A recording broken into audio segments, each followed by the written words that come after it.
Hello and welcome. Today I'd like to display my Alpen Korps 1915 impression.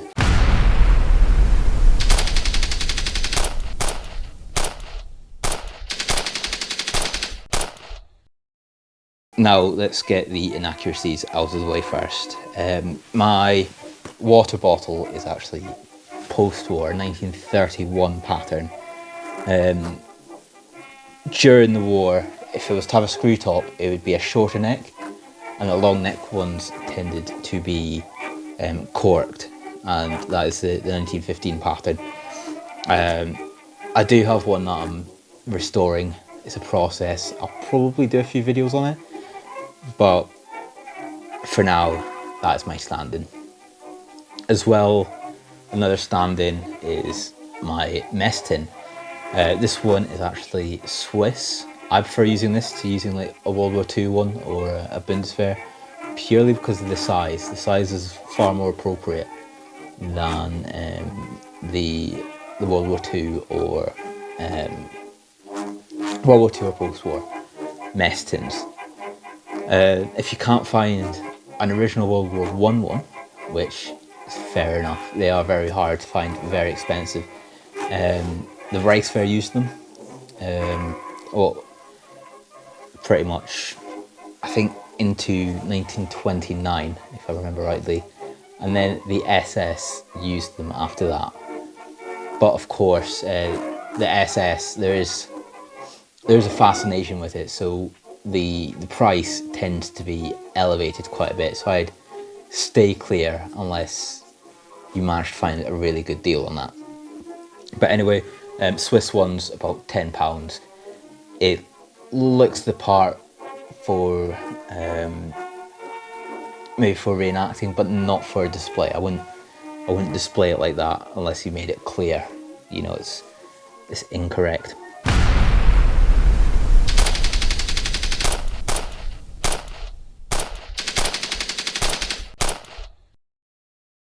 So with the Alpen Korps, of course, we need to talk about what they did during the war. Now, they were formed in 1915 to help plug gaps in the Austrian defence against the Italians, because of course the Italian attack was not expected by anyone. If anything, everyone thought they were going to be a part of the Central Powers. So the mostly Bavarians, grouped together to help plug the gap. And because of this, once the Austrians managed to pull troops away from the Eastern Front, they were bestowed by the Landschützen with this, the Edelweiss badge. Now, I have a video on the significance of the Edelweiss badge, if you would like to watch that after this. But of course, as I said, this is how they earned it. Of course, people who know a lot about the Italian front would know, hang on, the Germans didn't intervene until Caporetto in 1917. While this is true, the role of the Alpen Korps was purely defensive, mostly against Alpine regiments probing the line. They didn't do any sort of offensive roles at the start. After this, the Alpen Korps also saw action in Serbia, in Romania, and Verdun. And in Verdun, they would lose 70% of their strength. And then afterwards, of course, Caporetto, as many of you will know. And then finally they ended the war in the 100 Days Offensive. So they really went around most fronts, except for the Eastern Front, but of course they did all that in the Balkans. Up next, of course, is this, my shako. This is actually an emergency pattern shako. Now, very quickly, as you can see, the Germans love their leather web gear, pretty much everything's leather. So they started to run out very quickly. So they made what they call ersatz equipment. It's emergency pattern. It's kind of like how at the start of World War I, the Brits didn't have enough webbing, so they went to leather webbing. The Germans were the opposite. So it's more of like a thick card with vegetable leather, chin strap and liner, and everything else, all the fittings are still metal. It's nice air holes to keep air flowing to your head when you get hot and sweaty. But really it is quite cheap and nasty. Although of course, being a reproduction, they can be quite expensive nowadays, unfortunately. And on the topic of ersatz, this tornister here is original. In 1914, chances are they probably would have marched in with something like this, with a nice calfskin, I believe it is, nice calfskin leather rucksack, and of course, very quickly it wasn't very economical, so they went to this. They did have similar ones in World War II. Usually, it's a rule of thumb. I don't think it's 100% effective. But usually, if it's got black leather, it's probably World War II. Brown leather, probably World War I. But you still need to look a bit further into it to make sure. And of course, on top of that, the mess tin we've already addressed. And then you've got the mantle or the trench coat. And then you've got the Zeltbahn. Here I've got the early war ochre colour. But in October of 1914, again, it wasn't to replace it, it was to supplement it. They did go to more grey colours, something like this. It was a lot of like make do and mend, as it were. Just get stuff out to the front with the influx of recruits as the war kind of expanded beyond what anyone expected. Next we'll go to the web gear. Standard 1909 pouches, still brown. The blacking order didn't come until October of 1915, so not until the end of the year. Again, just your standard Mauser pouches, got 2 of them, 3 pouches, holds 2 stripper clips in each. Then, of course, we've got our entrenching tool and bayonet scabbard, bayonet frog and scabbard, which are attached with this leather loop here. And of course, I've got a sword knot. Now, my sword knot is fully green. Usually it would be to denote the company, but for Bavarian Jaeger specifically, they tended to be fully green. Up next, we've got the 1915 gas mask bag.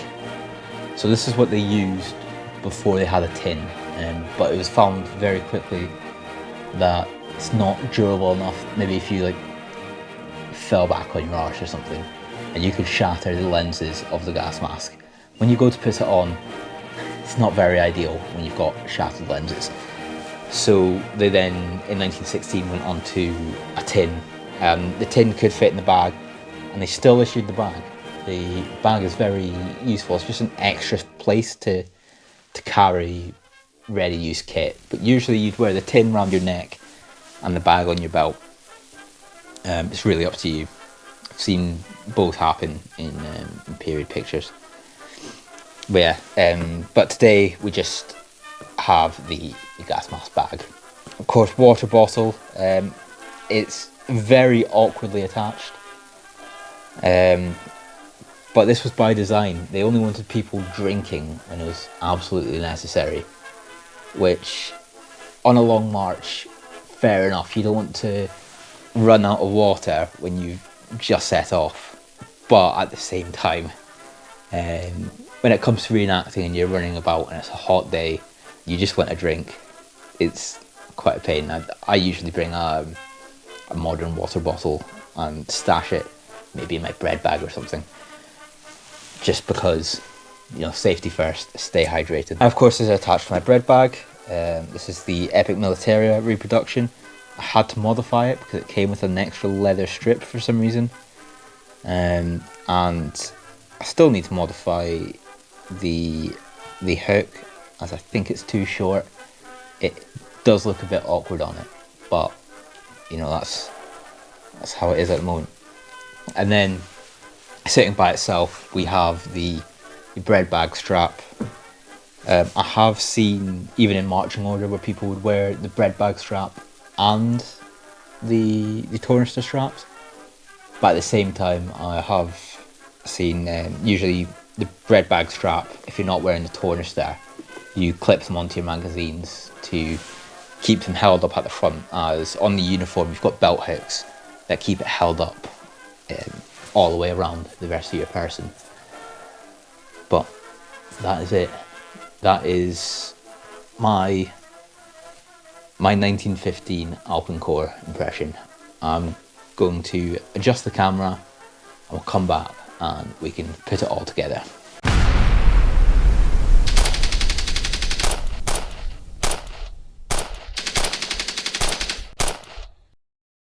Okay, so now that the camera is adjusted, I can now I'll go over the battle order first and then the marching order. So first I want to say there are belt hooks on the uniform. It's also these ones at the back. Poor reproductions usually have the back belt hooks as just regular buttons, so be careful. But yeah, you have to have the webbing sitting on them or else it sags. I'm probably going to struggle with that because I'm by myself. It is one of those uniforms where it does help to have a friend help you get it all together. So here it is, I'll put it on. What I like to do if I'm by myself, I keep the shovel forward of the first belt hook. Try and hook that on first and then bring the rest of the belt round. Make sure it doesn't get twisted. Try mount it on as best that I can.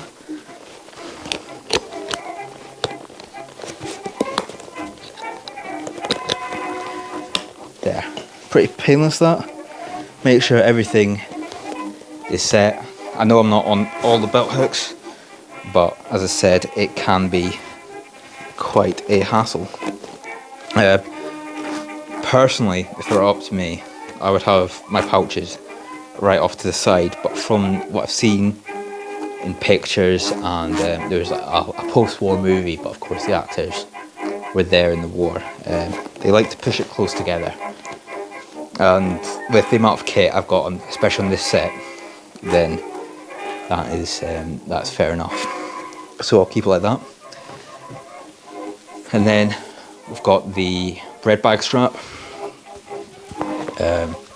A lot of people like to wear Y straps, though that didn't really happen. They didn't have Y straps for the infantry because you were expected at the start of the war to always be wearing your tornister, which has the straps,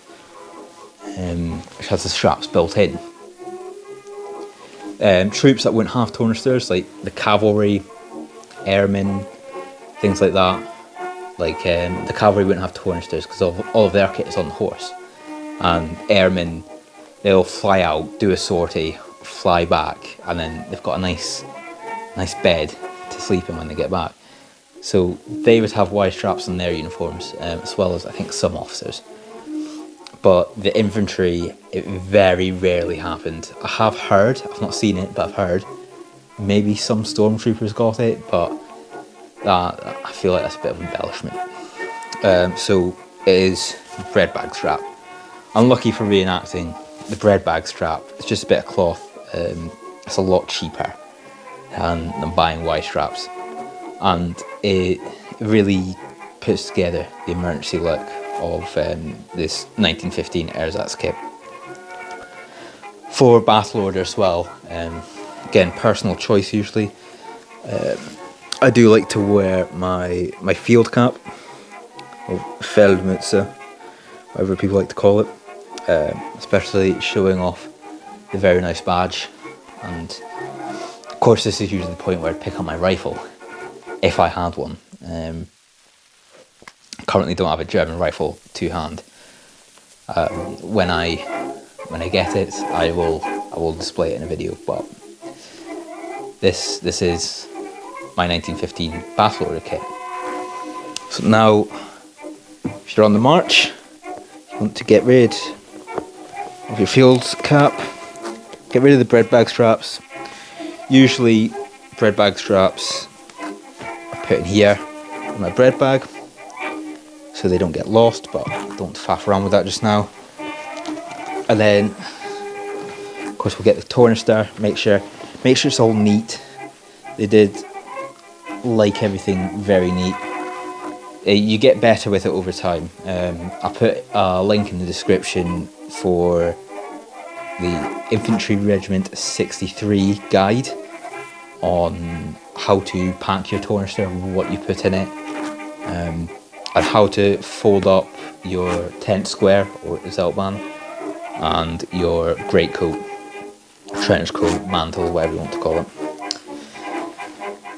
But yeah, I've already got mine packed, so make sure all my straps are attached. And then to lift this over my shoulder. Again, for the purposes of this video, I won't do it just now, but usually you will lift your shoulder boards up and then put them over the straps, stops them from slipping while you're on the march. And again, usually you want to attach these where the bread bag strap would be attached. But again, these ones are a bit tight. These are original, the pouches are not. So we won't faff around with that. Of course, on the march, you want to look your best. You have your helmet, whether it's ersatz, leather, a shako or a pickelhaube. This is generally how you go on the march. Some things you can do differently. I've seen blankets either rolled separately or rolled in between the zeltbahn and the greatcoat. Or if you've got space, it might be a squeeze. You can try and pack it inside. But there's many different ways you can do it. Personal preference, 9 times out of 10. But yeah, so this is my 1915 marching order kit. As always, any questions, don't be afraid to ask. In the comments on our Instagram page, link in the description. Thank you very much for watching, and goodbye.